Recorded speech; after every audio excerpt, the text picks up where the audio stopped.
it's Honor here. Today I'm going to read The Lion Inside, which was written by Rachel Bright and illustrated by Jim Field. This book was published by Orchard Books.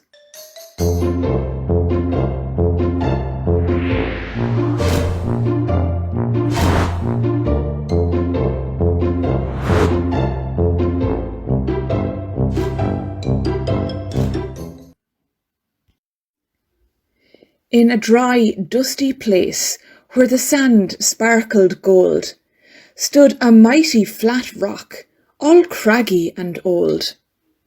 And under that rock, in a tiny full house, lived the littlest, quietest, meekest brown mouse.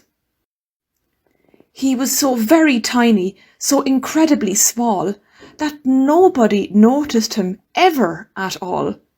He got trod on and sat on and missed out for stuff, ignored and forgotten. Yes, mouse life was tough.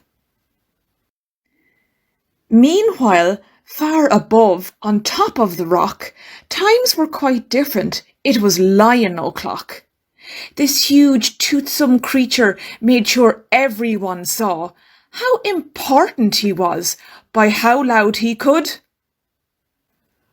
roar. He was head of the pack. He was shouty and tough.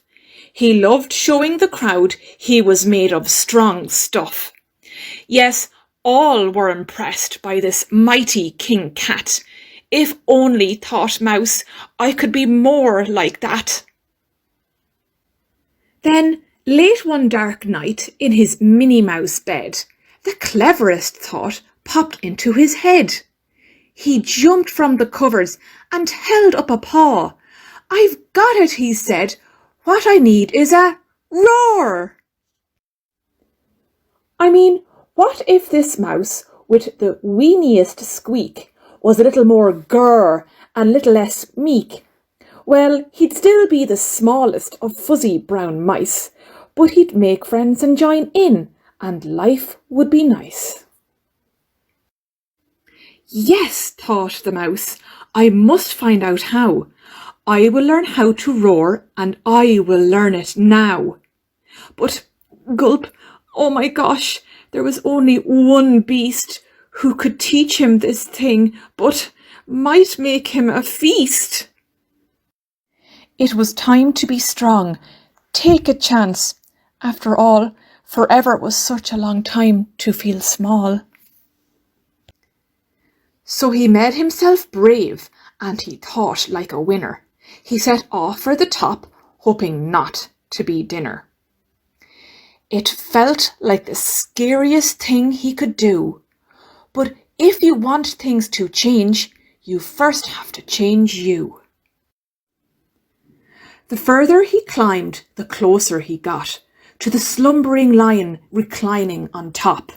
Then, at last, as he stood on his tippity toes, he found himself suddenly nose to nose. Gulp, pardon me. Wake up, Mr. Lion. You've got company. Squeak, Mr. Lion, what I've come to you for is, squeak, do you think you could teach me to roar? A silence befell that twinkling plain. Lion opened his eyes and puffed out his mane.